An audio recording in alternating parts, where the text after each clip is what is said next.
That's James's dinner. It's the macaroni and cheese. Well, it's not macaroni, you can see it's penne. And salad and broccoli. And he's going to eat, this time it's a different one, lemon cake cup. And I'm going to talk about how to write best-selling fiction a little bit more. And The Spy Who Loved Me. And because I've been trying to work through the best-selling fiction and the James Bond. Yeah, well, just so far I've picked out exactly. So last time we had, I didn't put these on top of each other. I would put the best-selling fiction, of course. It's a great course and it's great on top of this movie, honestly. But this is entertaining. In this one was from 1977, and that's greasy, hey? The last one we watched had a flying car, and this one has a submarine car. So if you're really into cars the last couple of times, then boy, that's for you. And James pointed out something interesting to me. The Bond babe in this one turned out to be a Beatles babe. Yeah, Barbara Bach. She ended up marrying Ringo Starr, and the last time I heard, they're still married. I hope they're both still alive. You keep hanging in there, Ringo. Yeah. You're listening in. Well, it's pretty awesome for him, I think. She's fantastic, but I guess she would think it was awesome for her because she was a Beatles fan. So. I suspect so when she was young. So anyway, where did I end off? I think I ended here when talking about this, how to write best-selling fiction. So how is the macaroni and cheese unbaked? That's just... I'm trying to eat this. Okay. I'll tell you. I'm trying to eat it before it blows away. That's a good idea. So anyway, I think I stopped off on disc 3 of this. So, disc 3, curve language, spice it up by making the dialogue not match up quite right, answering questions with questions, tossing jokes in, etc. Cut out fluff words, cut a few words off the beginning of dialogue sentences. Silence can be golden. To slow things down, increase description and decrease white space. To speed things up, decrease description and increase white space. An action beat should have a reason to exist beyond showing who's speaking. Action beats make the reader form a picture. So he says, don't use them necessarily if you don't have to, because you don't want your reader to have to be forming pictures all the time. So honestly, like, I think I like books that make me do that more, but he says not to. He says use said. If you don't have to use something like, I can't think of an example right now. Yeah, Rumble. Whatever, something like that. If you don't have to, then don't. He said just put said. Because otherwise, the reader having to form pictures, well, that's making them work. And you just want them to flow along. You want them to experience it and not feel like they're reading, right? If you're writing pop stuff. So. Yeah. So anyway, never capitalize the pronoun in dialogue. Use semicolon in non-fiction and never in fiction. Use exclamation points sparingly. Dialogue is the fastest way to improve your work. Voice and style. Getting into... I don't know what I wrote there, actually. It might not be into scene. The hook. Readers don't care. It's just a mess. Readers don't care about the logical order if they're intrigued. The structure of a scene is objective, obstacles, outcome. Modulate emotion beats to control the speed. Don't always start with the scene. The structure of an emotional beat is emotion. Analyst's decision. Ending for scenes. A mysterious line of dialogue, an image full of portent. Fog rolling in or a distant sound, a secret suddenly revealed. I'm sorry, my writing is really messy. A vow. Announcement of a shattering event, reversal or surprise, new info that turns story around, a question left hanging in the air. something left hanging makes the reader want to find out why. There should be more intensity as the story rolls on. Scenes with a character alone thinking are tough. Have them doing something. Make trouble for your characters. Surplots and subplots. The sagging middle interacts with the main plot in some way. Personal, romantic, or thematic. Character forces character to deal with moral issue. A romantic subplot should begin with friction. It's a spark. So how is the pasta after all? Do you like it better baked, or is it? Oh, okay. Well, I didn't know, and I thought maybe the dogs liked it just as well this way. So I thought, well, I may as well try it out on you just this way, because oftentimes whatever James is eating, it turns out that is what the dogs are eating too, because that's what I like to do. It's easier for me to cook for them both at once, and they seem to like the same sort of things. So, cheese. Peanut butter. They both like cheese. I can't eat peanut butter. No, but you can't eat it anymore. Yeah. Now it's just them that eats that. So a mentor should be very different from main character. For a novel of 60,000, like he used an example that was really good.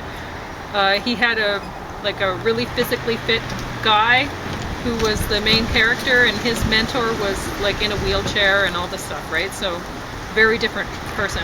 For a novel of 60,000 words, oh boy, 1 or 2 subplots. For one of 70 or 80,000, 2 or 3 subplots. For one of 100,000 words plus 3 or 4 subplots. There will be no sagging middle with woven subplots. First pages that grab the reader, keep grabbing the reader. First act, explain later. Errors, point of view confusion. Opening with a dream. The reader's excitement vanishes once the character wakes up. When you write like a reporter, you waste opportunities to grab the reader. Use strong verbs, not weak ones. Try the chapter 2 switcheroo. Starting out with backstory is boring. Start out with action. Revising your novel. Revise previous day's pages, then go on to the next day. Don't go back further than a day. Write hot, revise cool. Once done, set it aside for 4 to 6 weeks. Work on your next project. Once you go back to it for revision, it should be like you're reading it for the first time. And he showed different things when he's going through with revisions. He will bracket things and put little circles and question marks, but he doesn't actually write in the stuff at that point. He just reads through and goes, oh, well, this metaphor doesn't work, the thing should be added here, and some things don't seem true, whatever. And then he asks himself a whole bunch of questions. Does the overall story make sense? Does the plot resolve in a satisfying way? Are there lingering plot questions unanswered? Are the death stakes high enough? Does tension run throughout the novel? If the middle feels thin, add complication. If it still needs more, add a subplot. Is there conflict or tension in every scene? Do you establish a viewpoint character? If the scene is action, is the objective clear? If the scene is reaction, is the emotion clear? Is my lead worth following for a whole novel? How can I make my lead jump off the page more? Will readers bond to my lead through caring for someone other than themselves? If they're funny, irreverent, or a rebel with a cause, if they have competence in something, if they're an underdog facing odds, not giving up, if they have a relatable dream or desire, or undeserved misfortune, but they don't whine about it. Are they in jeopardy or danger? Next, look at other characters. Is antagonist operating at full tilt? They need to be, or entertainment value will drop. Have you grabbed both the attention and heart of the reader? ID 5 big moments in your manuscript. How can you pump each up? Which idea feels right? At the end of the book, meaning will become clear. You can add more to build this meaning when revising. Kill your darlings is a common suggestion, I guess. And that means cut passages you've fallen in love with out because they're too literary.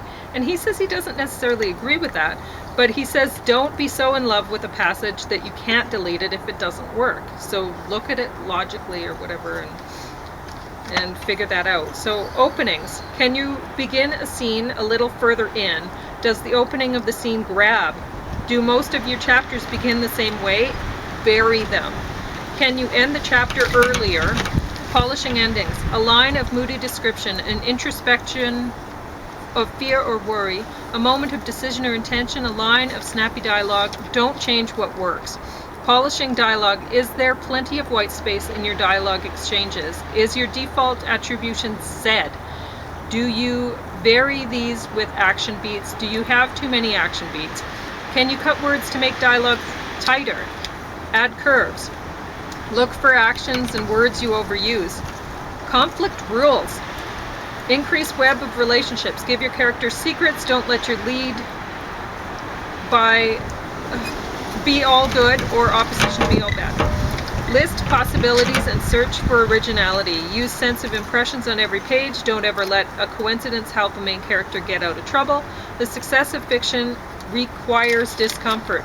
Hiring a developmental or macro editor isn't a bad idea. Expect to pay in the low four figures. You could hire a group of beta readers, 4 to 6, for less money. Prepare a sheet of key questions for your beta readers. Before you send it to an agent or publish it yourself, send it to a proofreader. And he has a list of questions in the book. Blunders and baloney. You don't want readers to hit speed bumps while reading. They shouldn't be conscious of reading, only experiencing. Happy people in Happy Land is a big blunder. Don't think that readers will care about nice people doing nice things. Readers engage with characters through threat, challenge, etc. 2. Don't allow marshmallow dialogue. Put in tension-filled dialogue. Pro dialogue is compressed. Professional dialogue sounds different for each character. Most teachers warn about flashbacks, so that's a big warning. Take care with flashbacks. Is it necessary? Does the story have to come to us in this fashion? If a flashback's important, consider starting with it or hold off with it for as long as possible. Make sure it's not an info dump. Put in a strong sensory detail that triggers the memory before you write in the flashback. Write it out as a scene, then get back out of that flashback scene by going back to the present with that sensory trigger. So watch out for too many pads in the flashback. They're not needed and better without them. Backflash through dialogue and thoughts instead of flashbacks. Watch out for predictability. It sucks. Put something unexpected in every scene. We usually jump to cliches, so give yourself second and third options and then pick out the best thing. Don't reject the really far out options. Try to justify them. If you get surprised, your reader will be surprised. Italics are often seen as out of date. Avoid a lot of italics for thoughts. Use sparingly.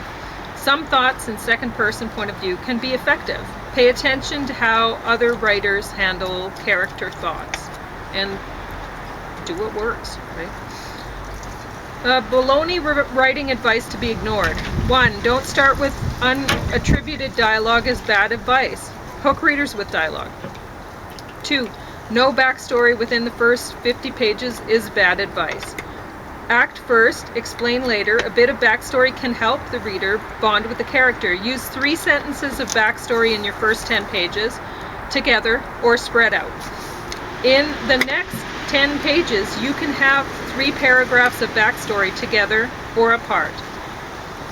Number 3, write only what you know. This is bad advice. Do some research and follow advice from professionals is also is good advice. So, anyway, what do you think about any of what I read out from the notes? I'm not interested in writing bestsellers. So. No, I guess, and honestly, I think a lot. I do disagree with some. Like especially him saying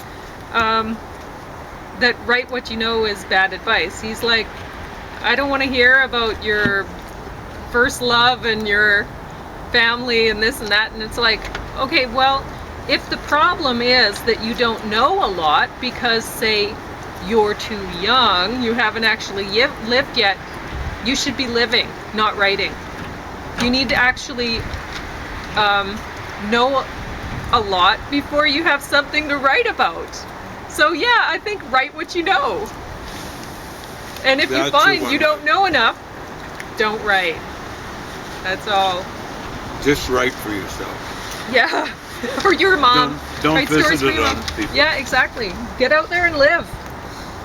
So, I have nothing else to talk about. I guess I'm going to listen to James now. I think while I'm going to drink go my tea. inside. I'm Oh, really? kind of a little underdressed for the weather. Oh, okay. Then I But, guess I'll drink just, my mint I'm just tea going to inside. mention, Okay. stay tuned in the future. Oh. The end of science and Costa Rican Espanol. Okay. So you won't even tell us what that lemon cake cup tastes like? Okay, I'm sorry. Okay, good. Because then we can at least get that reviewed in here while you're sitting. Because we didn't get very many of those, and we plan on eating both today.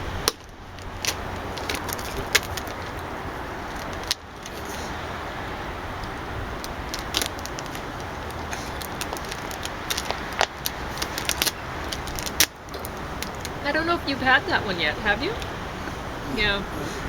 We didn't get very many cake cups the last time we went. They had lots of different flavors, but yeah, it's just There were a lot of there were a people lot there. of people there, and they were. It was the college, so there were people that would want cake cups.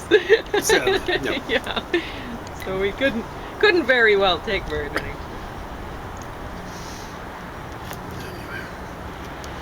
I was surprised there were so many people there actually, because it was just before the long weekend. Everyone that stayed at the college. Yeah. Everybody who was from away, like well away.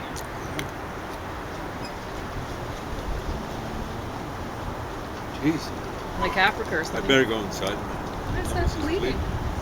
Okay, well, what do you think of it? It's The good. lemon. It's good. Okay, that's good. Thanks for reviewing it.